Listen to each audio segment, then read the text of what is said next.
Sylvie Mullins was on a mission in Donegal. All he needed was one win from the final 2 rounds of the Connaught Competition Engines Irish Hillclimb and Sprint Championship to make that title his own and break the domination of Simon McKinley. Simon went first and laid down a 38.2 second run, a little outside the record he set in 2010. Sylvie got down to work straight away, setting a new record of 37.55. The rain came down on run 2 and settled in for the day. It was job done for Sylvie. He'd won the event and the championship for the first time. He rested at the Gould for the afternoon and watched the clouds anxiously in disbelief that it was all over. Simon continued in vain in the rain for the rest of the day, putting on a fabulous display of car control in treacherous conditions, but his wet times were over 5 seconds off the dry weather pace. Seamus Morris, not contesting the championship this year but a welcome visitor, was third overall and quickest on the wettest run 3. He had quite a scare on the way into Will Hare's corner here. Joe Courtney and John Byrne were another pair with a score to settle in the north. Their battle for 4th place became a battle for 3rd in the absence of Paul O'Connell, who recently became the proud father of Kate, yet another Hillclimb baby in County Limerick. Congratulations to Paul and Ciara. Joe was fastest both days, so it was he that leapfrogged Paul in the overall championship to take the final podium position, with John Byrne 5th for the year. Rory Stevens was 6th overall and beat Dermot Nolan, debuting a Peugeot-engined Reynard. I think this means Dermot owes Rory €38 after a complicated sequence of small bets, including several double or quits. Dermot must have been totting this up in his head as he entered the first hairpin on Saturday. In reporting on the class championships, results stated are those of registered drivers in relation to each other and not necessarily their overall class positions. No matter what way you look at it, however, Ray Cunningham was the fastest in Class 1 on each day.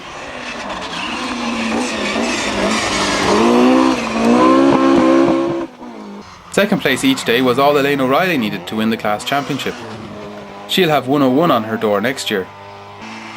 Third each day was enough for Trish Daly to take second in her Mini and improve her seeding from 103 to 102 for next year. There were no wuss bankers in the Cinquecentos, and no in-betweeners either. Not even Brendan Dawson's Civic could split the Three Amigos on Sunday. Aidan Courtney was the fastest both days by over a second. Neil Bradbury was second fastest each day, which was enough to jump into 4th in the class championship for the year, ahead of Aidan and Senan O'Connor, who had to work very hard just to reach Aidan's opening pace by the end of the weekend. On one run, Neil and Senan, who were double driving the McKinley Cento, were separated by just 0.04 of a second. 7th in the points each day was enough for Brendan Dawson in his Civic to take 3rd in the class championship, a very successful return to the sport. Declan Cundalin was pretty much on his own in Class 2 this year, which is a shame for such a competitive driver who was 11th overall on Saturday. He wins the class championship, but surely there are more up to 1650cc saloon cars in the country that could come out to play. Another class which suffered from low entries was 3A. Ian Quinn made a clean sweep of the points. How much fun does that car look like to drive? 14th overall each day. John Whitley was second in the class points in the event and for the year, whittling his times down from a dry 57.38 on Saturday to a 54.59 on Sunday. Rory Stevens was the sole Class 3B representative in Donegal, who claimed first in that class championship ahead of Neil Anderson, who didn't need to travel to claim second. In the historics, Bernard Foley was the fastest on scratch each day and handicap on Saturday. Second on handicap on Sunday was enough for him to win the class championship on that scoring system. A pair of third places earned Mick O'Shea second in the championship in the MGB GT. Frank Nuttall's consistency brought him third in the well-supported class, driving his Graham. Fourth in the class this year was Sean Murray in his rare Lotus Elan 2+2. Fifth was Barry Smith in his Mark 1 Escort, after scoring points for second and first in Donegal. It was Jerry Freeman's turn to come out on top ahead of Dermot Quigley this year, after some very determined driving in the Anglia. Dermot scored the most points on Saturday, but Jerry scored more on Sunday. Vincent O'Reilly came 5th and 6th in the points in Donegal and 8th in the championship, struggling with a limited supply of gears, and did very well to hold this. Ed Cassidy continues to show us how it used to be done in the Iona Special and was 10th in the historic championship. Eugene French just needed a run on Saturday to make sure of a Class 5 championship win. Gerard O'Connor was second on Saturday and won on Sunday. His in-car shows us just how tricky it was in the rain.